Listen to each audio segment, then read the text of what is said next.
बहुत से फ्रॉड दिन भर मछली में जैसे जाल डालते हैं ना, ऐसे जाल डालते हुए फंसाने का प्रयास करते हैं।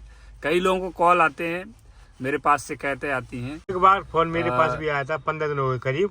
सही बताओ, झूठ बोल रहे हो? सही सर, आपके समय सही बोल रहा है। अरे मेरी कसम मत और क्या फोन आया था?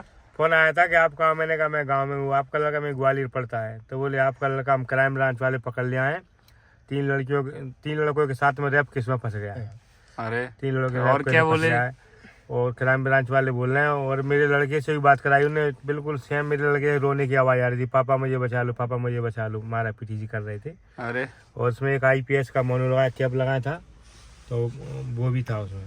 अच्छा, हाँ वो था। और बोले तुम 40,000 की रसीद कटाओ, नहीं तो आपके क्या किया आपने बताओ? तो मेरे लड़के से 5 दिन पहले मेरी बात हुई थी, मुझे कुछ डाउट हुआ था कि ये गलत बोल रहे हैं। अभी तो थोड़ी देर पहले लड़के से बात हुई तो मैंने कहा रुको मैं लड़के से बात तो कर लूँ, पहले घर बात कर लूँ। मैंने फोन मत काटना, आपके लड़के को जेल भेज देंगे, FIR कर देंगे। और बताया नहीं मेरे को। और तुम क्या चलाते हो? मैंने आपको बताया पर आपने ध्यान नहीं आता उस बात पर, और कोई आप व्यस्त थे उस बात में। मैंने बताया तो आपको आपने उसको नहीं। ये हमारे सैनिक है, होमगार्ड के, गाड़ी चलाते हैं और इन्हें सावधानी से करे, डरे नहीं। क्योंकि जब बच्चे की बात आती तो माता पिता डर जाती कि हमारा लड़का जवान लड़का गलती न कर बैठे, लेकिन इनने विश्वास रखा और फिर नहीं तो आज ये पैसे के फंस चुके होते। ऐसे और भी कई लोगों को कॉल आते हैं, लोग बताते नहीं है। और कि तुम्हें भी कुछ आया था क्या? हाँ सर, मुझे भी आया था एक फोन।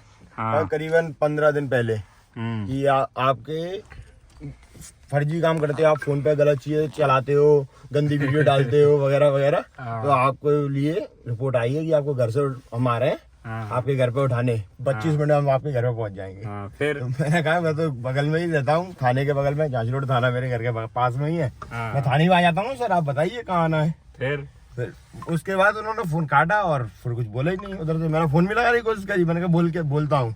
फिर उनके बाद उनको समझ में आ गया कि इसको पता हुआ है इस फ्रॉड के बारे में। देखो क्या होता है, वो लोग इससे डराते हैं जो सामाजिक भय होता है ना, सोशल फियर। एक व्यक्ति समाज से बहुत डरता है। जब बात आ जाए, अरे लड़की की बात आती है तो लगता है बेइज्जती हो जाएगी, भले ही कुछ नहीं है फिर भी लगता है कि यार लोगों दुष्प्रचारित करेंगे, गलत चीजें देखते हो, ये बोलकर डर लगने लगता है। पता नहीं लड़के हैं, हो सकता है देख लिया हो, लेकिन ये जरूरी थोड़ी है कि उन्हें सही जानकारी हो, तो तुक्का मारते हैं। वो ऐसे लोगों को शिकार बनाते हैं। जिनके बच्चे कोचिंग करते हैं, पता नहीं जानकारी इकट्ठी कर लेते हैं, उनको फोन लगाते हैं, तो माता पिता को लगता है हमारा लड़का बाहर रह रहा है, हो सकता है कुछ हो गई हो। तो सावधान रहिए, इन चीज़ों से बचे। और डिजिटल अरेस्ट कोई चीज़ नहीं, डिजिटल अरेस्ट यही है जो मेरे सैनिक होमगार्ड बता रहे थे कि वो कहते फोन मत काटना, मतलब अब उनके कब्जे में जैसा वो कह रहे हैं वैसे ही चलते जाओगे तो आपका शोषण होगा। और वो कह देगा नहीं काटना, काट दो, क्या कर लेगा फोन?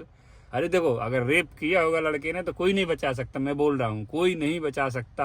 अच्छे मंत्री, मिनिस्टर, पुलिस वाले, अधिकारी जेल गए हैं रेप केस में, अगर घटना हुई है तो आपके 20,000 से थोड़ी बचने वाला है। तो ये समझ लो कि आप विश्वास करो अपने बच्चे पे, आपका बच्चा गलत नहीं हो सकता। और इन अपराधियों से बचना है। आज के समय बहुत ज़्यादा साइबर एक तरीके से आतंक है जो समझ में नहीं आता, लेकिन वो लोग दिन भर जाल फेंकते हैं और किसी न किसी को फंसा लेते हैं। बचिए, सावधान रहिए। जय हिंद, जय भारत। अरेस्ट शब्द सुनकर व्यक्ति डर जाता है कि उसको अरेस्ट किया जाएगा, फिर जेल भेजा जाएगा। एक डिजिटल अरेस्ट एक शब्द है, इसका कोई कानून में प्रावधान नहीं है, इसका कोई ऐसा गिरफ्तारी नहीं होती जो डिजिटली हो। किसी भी व्यक्ति की अपराध में गिरफ्तारी होती है तो उसको भौतिक रूप से उसको गिरफ्तार किया जाता है और घर वालों को सूचना दी जाती है। अगर सही पुलिस वाला है तो सूचना देगा। और फर्जी हैं जो फेक हैं वो डराएंगे कि आपके इसको गिरफ्तार कर लिया जाएगा, इस पे ये केस लग जाएगा, CBI से बोल रहे हैं, क्राइम ब्रांच से बोल रहे हैं। तो ऐसे लोगों से बच कर रहें। ये क्या दिन भर जाल डालते हैं मछली की तरह और 50-60 लोगों को ऐसा जाल में फंसाने का प्रयास करते हैं, जो साधारण व्यक्ति डर जाता है या सामाजिक भय के कारण वो पैसे भेजने लगता है। फिर वो आर्थिक शोषण होता है, मानसिक परेशानी होती है और व्यक्ति हैरान हो जाता है। इसलिए कोई ऐसी डिजिटल अरेस्ट संबंध में या साइबर से पैसे मांगने के संबंध में डराने का, वीडियो वायरल करने का कोई फोन आए तो तत्काल पुलिस को बताएं और पुलिस तत्काल आपके साथ खड़ी रहेगी, आपको मदद करेगी और आपका साहस बढ़ाएगी। इसलिए जागरूक रहें, सुरक्षित रहें।